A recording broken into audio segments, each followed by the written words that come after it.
하나님의 생명의 말씀 베드로전서 2장 9절로 10절입니다. 우리 크게 한 음성으로 합독합니다. 그러나 너희는 택하신 족속이요 왕같은 제사장들이요 거룩한 나라요 그의 소유가 된 백성이니 이는 너희를 어두운 데서 불러내어 그의 귀한 빛에 들어가게 하신 이에 아름다운 덕을 선포하게 하려 하심이라. 너희가 전에는 백성이 아니더니 이제는 하나님의 백성이요 전에는 긍휼을 얻지 못하였더니 이제는 긍휼을 얻은 자니라. 아멘. 이 시간에는 소속과 특권이라는 제목으로 함께 은혜 나누겠습니다. 본문은 신자의 영적인 소속과 그 특권을 가진 자로서 마땅히 해야 할 일이 있다는 말씀입니다. 본문에 나오는 베드로는 예수 믿고 그 누구보다도 영육간의 특권을 누린 자입니다. 여러분도 예수 그리스도를 자신의 구속주로 믿고 난 이후에 특권을 누린 자지요? 아멘. 왜냐? 주님에게 소속된 자이기 때문에 그렇습니다. 인생은 누구에게 소속되느냐가 굉장히 중요한데 우리는 말씀 안에 소속되어 있고 진리 안에 소속되어 있으며 뿐만 아니라 주님 안에 소속되어 있기에 귀한 특권을 누리고 있다 하겠습니다. 아멘. 베드로는 예수 믿기 전에 육적 가치는 어부였습니다. 그는 어부였기에 어부로 마감할 자였습니다. 직업이 어부였기 때문에 그렇습니다. 그러나 그가 주님을 만나고 난 후 그의 영적 가치는 수석 사도였습니다. 뿐만 아니라 구약의 요셉의 경제적 가치는 은 30냥이었습니다. 그의 인격적 가치는 애굽의 노예 신분이었습니다. 그러나 그가 비록 노예였지만 애굽에서 하나님의 섭리를 깨닫고 그 섭리대로 살자 그는 애굽의 국무총리가 되었습니다. 이같이 주님을 믿으면 소속도 가치도 올라가고 뿐만 아니라 특권도 누릴 수 있다는 말씀이 오늘 본문의 주요 요지입니다.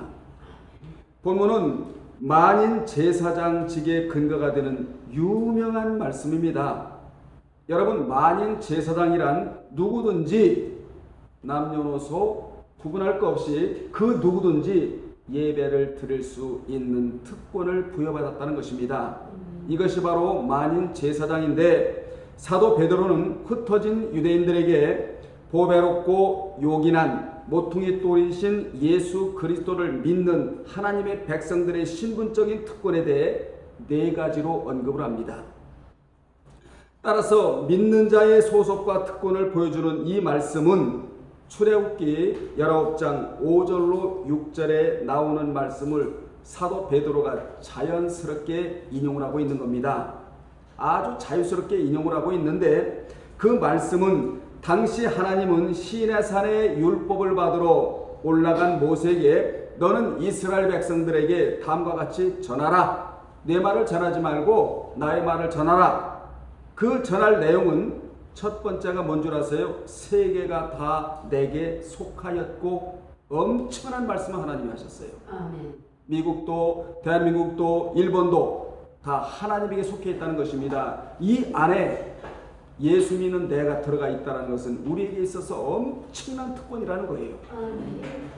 하나님을 아버지라 부를 수 있는 이 특권도 엄청난 특권이지만 여러분 이 세계 안에 내가 들어가 있다는 것도 엄청난 특권이다 그 말입니다.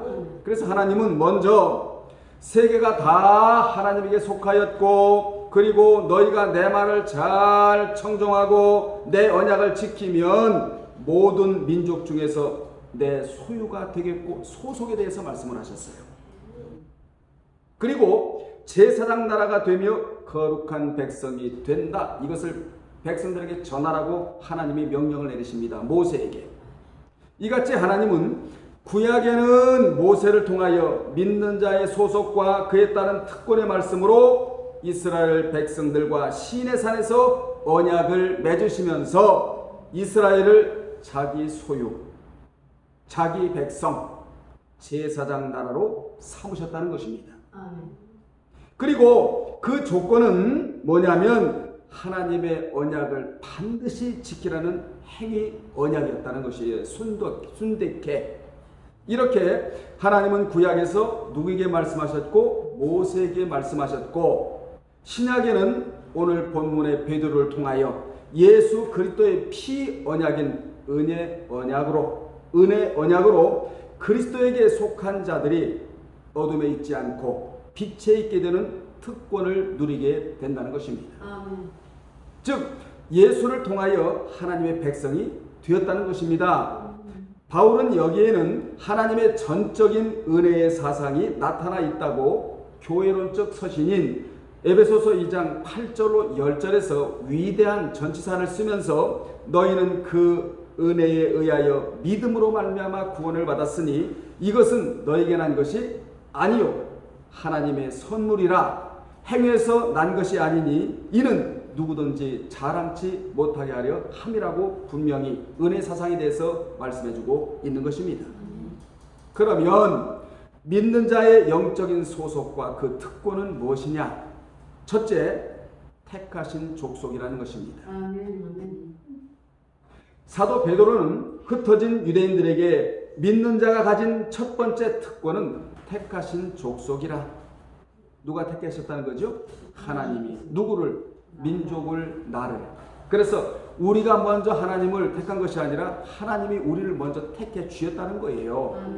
아멘. 나같이 부족하고 연약하고 허물 많고 그런 나를 하나님이 택해 주셨다는 것입니다. 이것은 엄청난 뭐라는 것이죠? 특권이라는 거예요. 여기 택하신 족속이란 이사야 43장 20절에 나오는 말씀과 맥락을 같이 하고 있는데 거기에는 다음과 같은 말씀이 기록되어 있습니다. 장차 들짐승 곧 승냥이와 타조도 나를 존경할 것은 내가 광야의 물을, 그렇지요. 여러분, 광야에서 물을 줄 분은 하나님밖에는 없습니다. 광야에서 양식을 주실 분이나 광야에서 인생길을 지도하실 분이나 광야에서 지위의 복을 주실 분은 하나님밖에 없다는 것이지요. 광야에 뭐가 있다고 말씀하죠? 물이 있다는 것입니다. 여러분, 이 광야에는 전갈과 광야에는 귀신과 마귀와 사탄만 이것만 있는 것이 아니라 물이 있다는 것이에요. 물. 이 물이 뭐죠? 말씀이라는 것입니다. 이게 있다는 것이죠. 그리고 사막의 강들을 내어 내 백성 내가 택한 자에게 마시게 할 것임이라 는 말씀과 맥락을 같이 합니다. 짐승들은 본능에 따라 움직이는데 따라서 먹을 것이 풍부하며 마실 물이 풍부한 동안에는 마음껏 대자연을 뛰어다니며 즐기는 것이 바로 동물입니다. 이사야는 이러한 짐승의 모습에 이스라엘 백성들을 비유하고 있다는 것입니다. 즉 그는 유다 백성들이 바벨론에서 귀환하게 될 사실을 알고 기뻐하는 그들의 모습을 자연 환경을 즐기며 기쁨을 만끽하는 짐승의 모습에 비유하고 있는 말씀이 이사야 43장 20절이라는 거예요. 여기에서 택하신 이 단어에 언더라이십시오.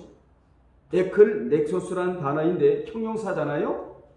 이스라엘 백성들이 아브라함의 육체적 혈통으로서 하나님께로부터 선택받은 백성이었던 것처럼 이제 예수 그리스도의 보혈의 공로로 힘입어 그를 자신의 구속주로 믿은 자들도 누구처럼 이스라엘처럼 하나님의 선택받은 족속이 된다는 것입니다.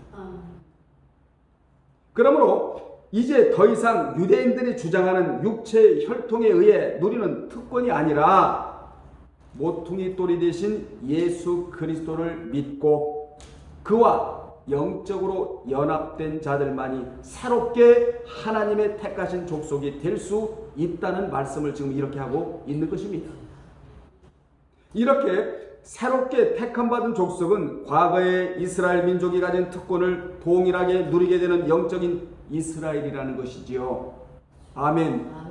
우리는 이 자리에서 깊이 깨달아야 할 것은 이러한 특권을 누리자라는 것이에요. 아멘. 주의 영이 계신 곳에는 자유함이 있느니라. 아멘.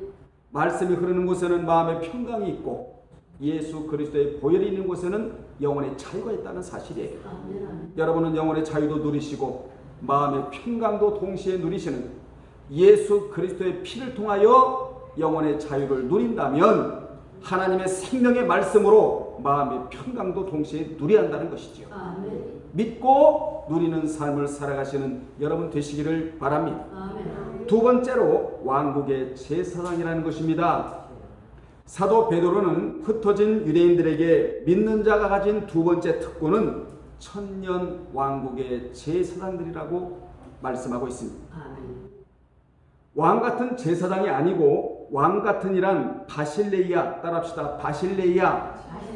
바실레이아이므로 천년 왕국의 제사장이라는 뜻이에요. 아멘. 그러니까 보통 말씀이 아닌 것입니다.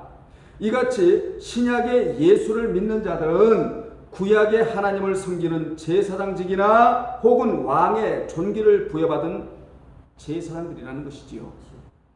다시 말하면 구약에는 제사장 제도가 있잖아요.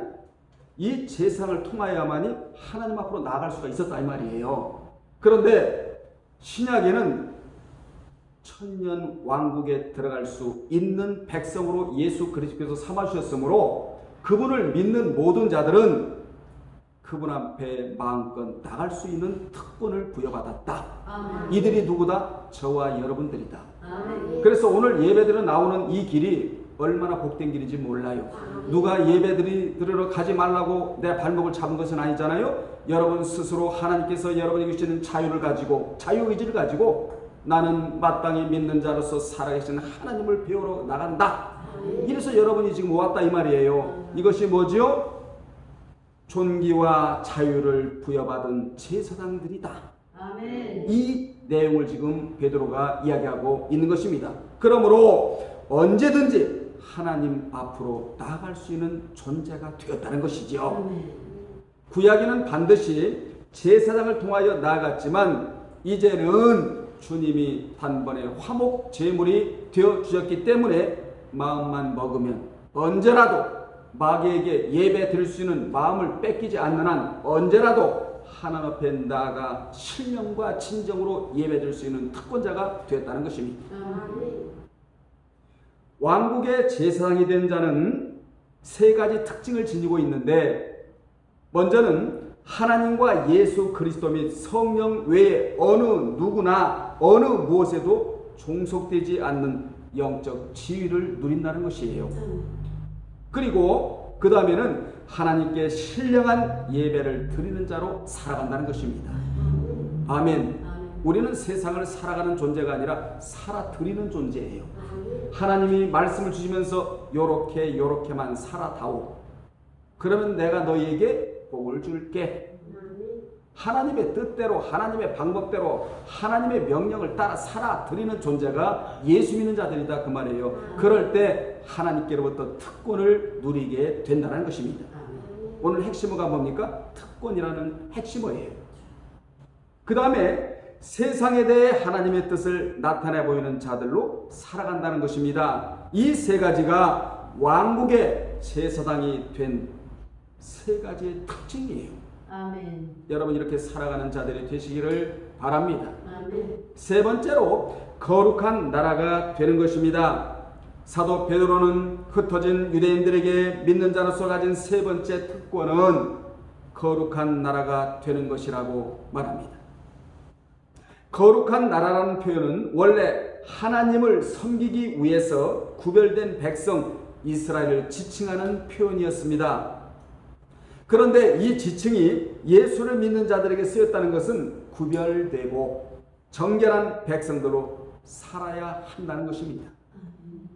즉 구별된 생활을 해야 한다는 것인데 거룩의 특징은 속된 것들로부터 따로 떨어져 나온다는 거예요. 아멘. 아멘. 이래야 구별된 생활을 할 수가 있게 되는 것입니다. 우리는 시간도 구별을 해야 되고 날짜도 구별을 해야 되고 물질도 구별을 해야 되는데 이 세 가지는 필수적으로 구별을 해야 성결한 삶, 정결한 삶, 성별된 삶을 살아갈 수 있다는 것이 성경이 주는 주된 교훈입니다. 아멘. 우리는 신자가 되었으면 이제 성도로 살아가야 합니다. 아멘. 신자로 살기는 너무 쉬워요. 그런데 성도로 살기는 여간 어려운 것이 아닙니다. 그러므로 지상에서 신자로 산 자와 성도로 산 자의 차이가 천국에서 어마어마하게 벌어진다는 것입니다. 아멘. 그러므로 내세를 인식하지 않는 자는 신앙생활을 제대로 할 수가 없습니다. 성도로 사는 자는 신전 의식을 갖고 살아가요. 아멘. 여러분 사사기를 보다 보면 여호와 앞에서 악을 행하였다 이런 말씀이 많이 나오잖아요. 이 말씀이 무슨 말씀입니까? 하나님 앞에 신전 의식이 없었다는 것이지요. 신전 의식이 없는 자는 하나님 뒤에서 살아갈 수밖에 없는 겁니다. 우리는 절대로 하나님 앞에서 살아야 돼요. 아멘. 하나님 앞에서의 기도, 하나님 앞에서의 헌신, 하나님 앞에서의 봉사, 하나님 뒤에서는 아무것도 할 것이 없습니다. 하나님 앞에 나와 있다라는 것이죠. 아멘. 아멘. 하나님 앞에 나와 있는 자는 영성가예요. 영성가. 네. 그러면요, 네 번째, 하나님의 소유가 된 백성이라는 것입니다. 아멘. 사도 베드로는 흩어진 유대인들에게 믿는 자가 가진 네 번째 특권은 하나님의 소유가 된 백성이라고 말을 합니다. 여러분은 누구의 소유입니까? 주님의 소유가 된 자입니다. 아멘. 주님께 붙어있는 자입니다. 아멘. 그의 것이에요. 아멘. 아멘. 이 내용은 어떤 내용은요? 하나님의 소유가 된 백성이라는 내용은 출애굽기 19장 5절과 신명기 7장 6절에도 나오고 있는 말씀이에요. 그의 소유란 획득과 보존이라는 개념을 가지고 있는 표현입니다. 획득과 보존. 따라서 이 표현은 하나님께서 성도를 특별히 자기 백성으로 삼으시고 그를 모든 환난에서 건지시며 아멘 크게 했어요. 아멘. 심판날까지 보존하며 지키신다는 개념이 들어있는 단어가 바로 그의 소유라는 단어다 그 말이에요. 얼마나 중요합니까 이 단어가? 그의 소유, 아멘. 주님의 소유가 됐다는 것이죠. 여러분 이 표현을 또 어디에서 쓰고 있느냐? 말라기 3장 17절에 보면 내가 그들을 나의 특별한 소유로 삼을 것이요 라고 표현을 하고 있어요. 아멘. 말라기 때는 종교 지도자들이 제구실을 못하고 세상에 흠 있고 점 있고 티 있는 것을 하나님 앞에 드리고 그러니까 하나님이 세상 왕에게 드려봐라. 세상 왕도 그런 걸 안 받겠다. 제대로 하는 게 하나도 없었단 말이에요. 그러한 가운데서도 피차 서로 격려하고 하나님이 들으실 만한 말을 하며 하나님이 귀를 쫑긋하고 들으실 만한 영적인 말을 한 자가 있었다는 것입니다. 그들은 어떤 자입니까? 하나님 앞에 무엇을 들을까를 고민한 자였다는 거예요. 하나님이 나에게 무엇을 주실까를 고민한 자들이 아니라 내가 하나님 앞에 무엇을 들을까를 고민한 자들이 있었다는 것입니다. 썩은 세상에도 빛된 자가 있긴 마련입니다. 아멘. 썩은 세상에도 하나님의 뜻대로 살고자 몸부림치는 자가 있기 마련입니다. 아멘. 그 자들이 어떤 자입니까? 그의 소유, 획득과 보존이라는 개념이 그런 자에게 해당이 되는 것이라 그 말입니다. 아멘. 아멘. 그런 자들은 어떤 자입니까? 내가 그들을 특별 소유로 삼을 것이요. 이 은혜가 여러분에게 있기를 주님의 이름으로 축원합니다. 아멘. 하나님께서 신약의 성도들을 이같이 삼으실 것에 대해 미리 예언하셨다 이 말이에요. 말라기 3장 17절에서 이같이 이스라엘 백성들이 하나님의 특별하고 소중한 백성이었던 것처럼 이제 신약시대의 영적 이스라엘인 성도들도 하나님의 특별한 소유가 되는 것입니다. 아멘. 하나님은 자신의 성도들을 소유로 삼기 위해서 사랑하는 독생자 예수 그리스도를 피를 흘리게 하셔서 그 대가로 피를 지불하셔서 우리를 특별 소유로 삼아주셨다는 겁니다. 우리는 거저 받았지만 어찌 보면 은혜로 받았지만 하나님 편에서는 주님의 피를 흘리시게 하셔서 물을 쏟게 하셔서 우리를 특별 소유로 삼으셨다는 이 말씀은 얼마나 우리에게 위로가 되는지 모릅니다. 아멘. 그러므로 예수 그리스도의 고귀한 피가 그 대가로 지불되었다는 사실 하나만으로도 하나님의 소유된 그 특권의 가치를 우리는 짐작할 수가 있다는 것이죠. 아멘. 하나님이 그의 사랑하는 아들을 우리를 위해서 내주신 것은 성도에게 필요한 모든 영적 자원들을 아낌없이 주시기 위함이었다고 로마서 8장 32절에서 말씀하고 있는데, 하나님께서 성도를 이처럼 죄와 사망의 어둠에서 불러내어 그들에게 특권을 부여하셨는데 거기에는 하나님의 분명한 목적이 있다는 거예요. 여러분도 교회에서 목적이 있죠. 신앙생활에서는 목적이 있죠. 하나님에게도 목적이 있다는 거예요. 우리에게도 소원이 있고 하나님에게도 소원이 있고 우리에게도 분명한 목적이 있고 하나님에게도 분명한 목적이 있다는 것입니다. 그 목적이 뭐냐? 곧 그것은 성도들로 하여금 하나님의 아름다운 덕이라 할 수 있는 하나님의 구원을 전하는 자들로 삼기 위함이라는 것입니다. 아멘. 얼마나 정확하게 말해주고 있습니까? 그래서 사도 베드로는 흩어진 유대인들에게 이는 너희를 어두운 데서 불러내어 그의 기이한 빛에 들어가게 하신 이의 아름다운 덕을 선포하게 하려 하심이라고 분명하게 말하고 있습니다. 하나님께서 성도를 삼으신 것은 그들로 하여금 그가 예비하신 선한 일을 하도록 하기 위함이라는 것입니다. 아멘. 아멘. 출애굽기 19장 5절로 6절에 위에서도 말씀드렸습니다마는 시내산 언약을 신약 성도와 연결시키면 시내산 언약, 행위 언약을 신약의 성도들과 연결시키면 하나님이 신약의 성도들에게 엄청난 특권을 주셨다는 것을 우리로 하여금 알게 하는데, 또한 목적이 있다는 것을 우리로 하여금 알게 하는데, 그 목적은 뭐냐? 한마디로 따라합시다. 삶과 말을 통한 복음 전파예요. 복음 전파이다. 아멘. 삶과 말을 통한 복음 전파라는 것이 이렇게 요약을 해주고 있는 거예요. 본문에 아름다운 덕은 덕스러운 태도, 사람은 좀 덕이 있어야 되거든요. 덕스러운 태도, 미덕을 행하는 것을 의미합니다. 아름다운 덕을 한마디로 말하면 복음 전파예요. 하나님께서 죄 가운데 죽은 인간들을 긍휼히 여기셔서 그의 독생자 예수 그리스도를 이 땅에 보내시어 속죄의 죽음을 죽게 하시고 부활 승천하심으로써 그를 믿는 모든 자들 의롭다고 칭해 주셨는데, 그렇게 칭함받은 자들은 복음을 전파하는 선전꾼이 되어야 한다는 것입니다. 아멘.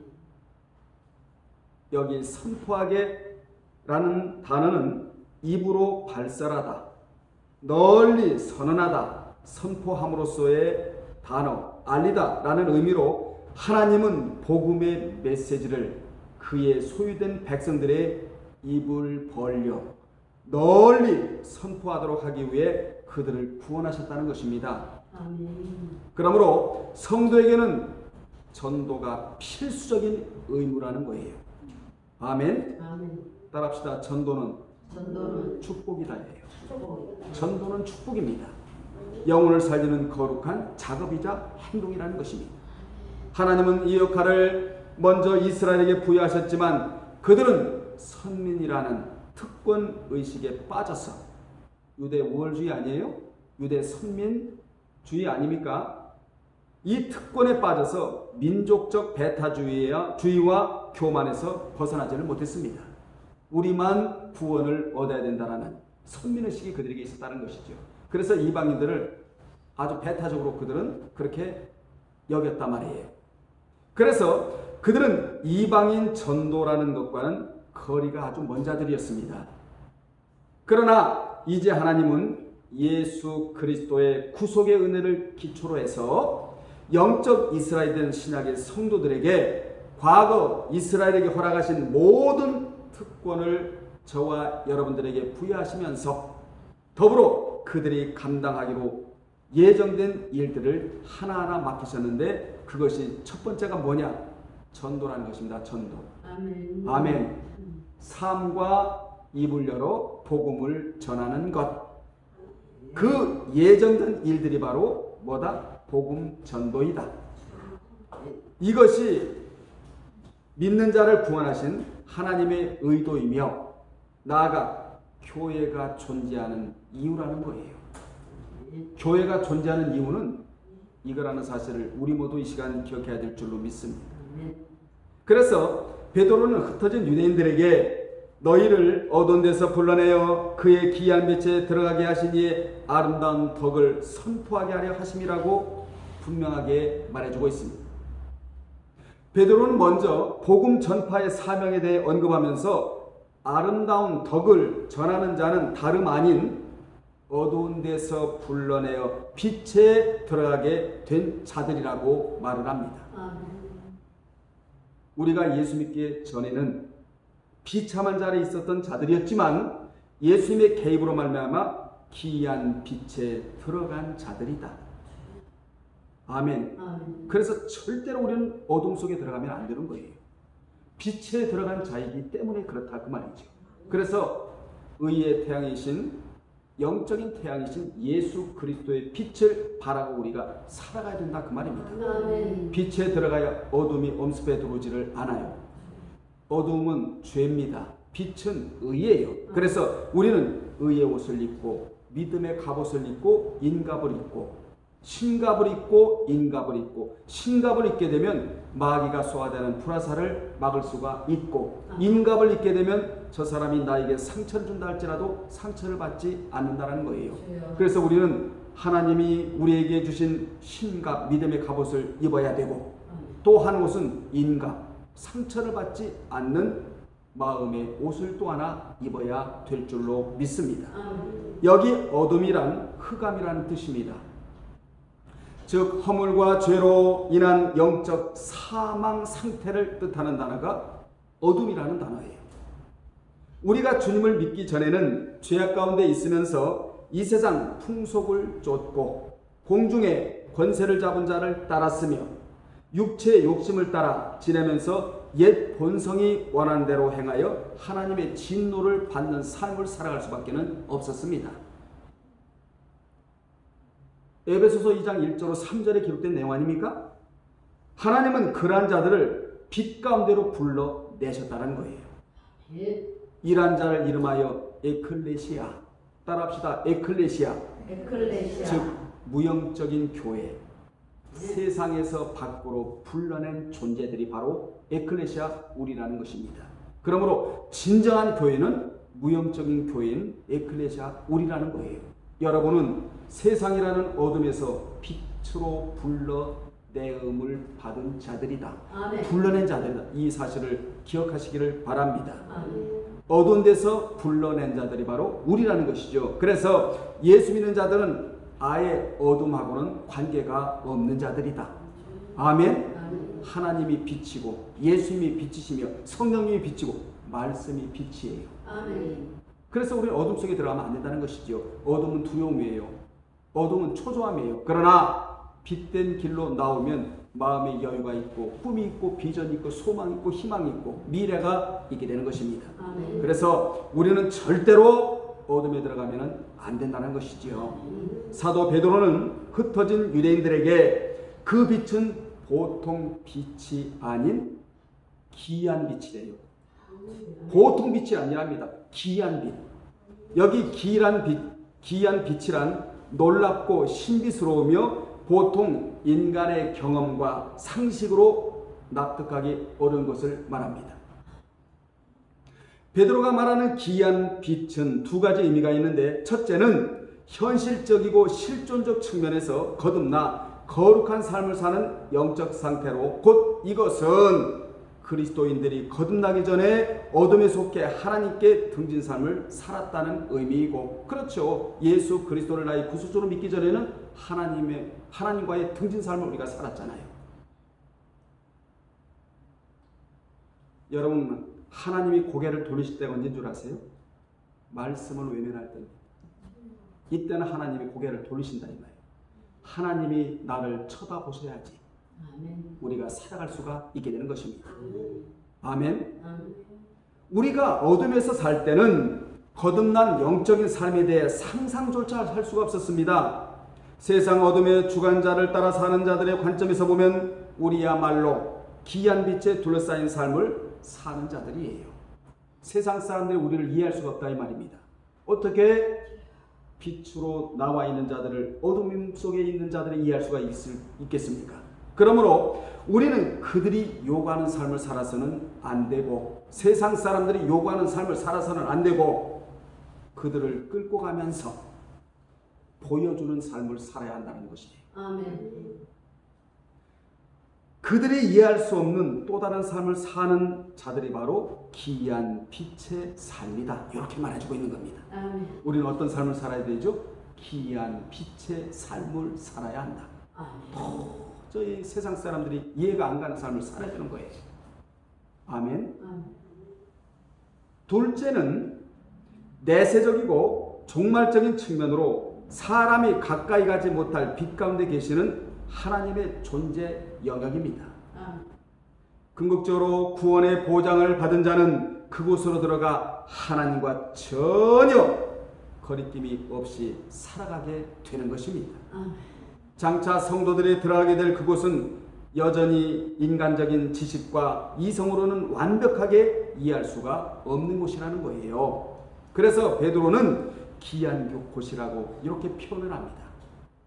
우리는 그 기이한 곳, 영원한 그곳을 사모하면서 그곳에서 상급을 받고 영원한 안식을 누리려고 작정된 자들이 바로 우리라는 것입니다. 아멘. 아멘. 여러분 작정하고 있지 않아요? 그 기이한 곳 천국이거든요.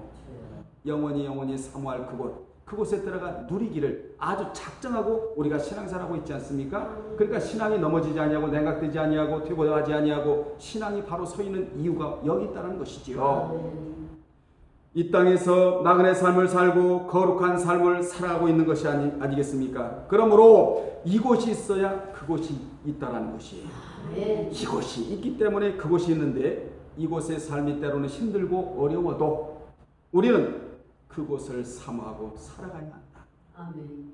이 땅에서 어려워도 그곳이 있기 때문에 우리는 이 땅에서 이렇게 작정을 하고 살아가야 된다는 교훈을 우리는 받아야 합니다. 아멘. 10절에 볼까요? 10절에서 사도 베드로는 흩어진 유대인들에게 너희가 전에는 백성이 아니더니 이제는 하나님의 백성이요 전에는 긍휼을 얻지 못하였더니 이제는 긍휼을 얻은 자니라 라고 하여 그리스도인들의 영적 신분에 대해 말해주고 있습니다. 그는 호세아 1장 6절과 9절, 10절, 2장 23절을 자유스럽게 인용하여, 그러니까 베드로가 구약 성경을 얼마나 많이 알고 있었다는 것을 우리는 알 수 있겠죠?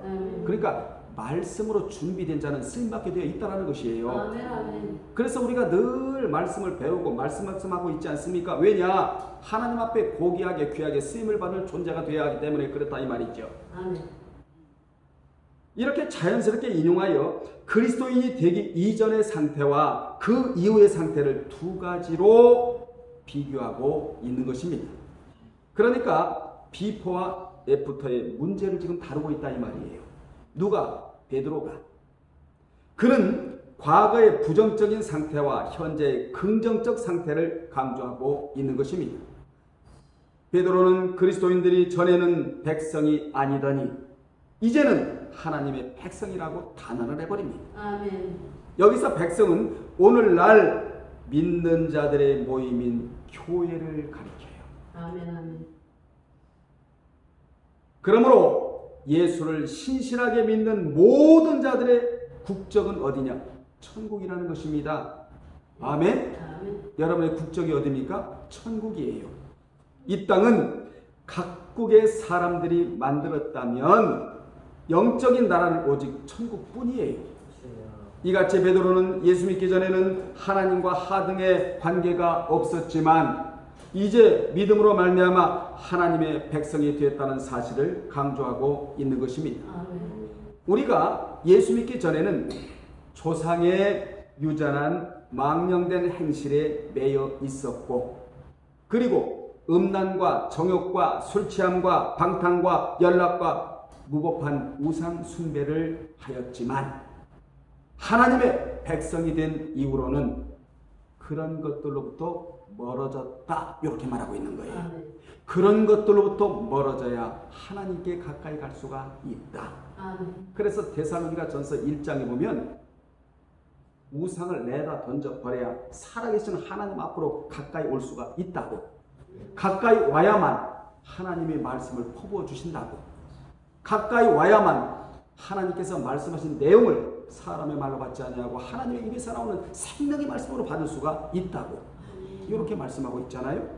그런 자들이 바로 내세를 소망하고 살아갈 수 있는 자들이라고. 그렇게 말씀이 전개되고 있잖아요. 베드로는 한 걸음 더 나아가서 그들이 전에는 긍휼을 얻지 못하더니 이제는 긍휼을 얻은 자니라. 이 은혜가 여러분과 영상을 보는 모든 분들에게 있기를 주님의 이름으로 축원합니다. 우리에게 뭐가 있어야 되느냐? 예수 그리스도의 긍휼이 있어야 된다는 것이죠. 여기 긍휼을 얻은 이란 이전에는 이방인으로서 하나님의 긍휼을 오랫동안 얻지 못한 채로 살아왔지만 이제는 구원을 얻은 자들이 되었다는 뜻입니다. 그러므로 과거와 달리 이제는 긍휼을 입은 자답게 하나님의 백성답게 살아야 할 과제가 미션이 우리에게 있다라는 거예요. 이제 다시 긍휼을 입지 못하는 삶을 살아서는 안 되고 항상 하나님의 축복의 자리에다 나를 가져다 놓아야 된다 이 말을 합니다. 여러분 하나님 앞에는 축복의 자리라는 게 있습니다. 거기에 나를 부지런히 갖다 놓아야 된다. 아멘. 나를 누가 가져다 놓을 수 있겠습니까? 내 자신이 하나님의 축복의 자리에다 나를 갖다 놓아야 된다는 것이에요. 이러한 대목에서 베드로가 얼마만큼 목회자로서 백성들의 신앙을 염려하면서 간절한 심정으로 그들을 대하는지를 우리는 알 수 있습니다. 여러분 하나님은 최고의 목자장이 되십니다. 그분은 우리에게 무엇을 원하시느냐? 하나님 앞에 있는 축복의 자리에 여러분을 가져다 놓기를 원하신다는 것이에요. 결론 내리겠습니다. 우리는 이제 전의 백성이 아닙니다. 기이한 빛에 들어간 자들입니다. 그 빛에 들어간 자들에게 아름다운 덕을 선전하는 선전꾼이 되어야 한다. 우리는 하나님께서 나를 수많은 사람들 중에 왕국의 제사장으로 즉 소유된 백성으로 삼으셨다는 생각을 한시도 잊어서는 안 됩니다. 그 잊지 않는 것이 무엇이냐? 그 삼으신 자의 요구에 적극적으로 순응하며 사는 것. 이제 우리는 긍휼을 잊지 못했던 전의 백성이 아니라는 사실. 이제는 하나님의 긍휼과 함께 살아가는 자들이라는 사실입니다. 하나님의 품 밖이 아닌 하나님의 품 안에 살아가는 존재들이라는 것이에요. 아멘. 이제 우리 모두 나를 하나님의 축복의 자리로 가져가서 특권을 누리는 여러분이 되시기를 주님의 이름으로 축원합니다. 기도하겠습니다.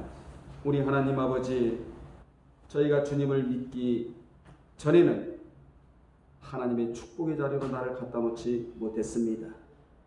이제부터 축복의 자리로 나를 갖다 놓고 특권을 누리고 살아가는 저희가 되기를 원합니다. 우리를 인도하여 주옵소서. 긍휼을 입고 살아가는 모두가 되기를 원하옵고 예수님의 이름으로 기도합나이다. 아멘.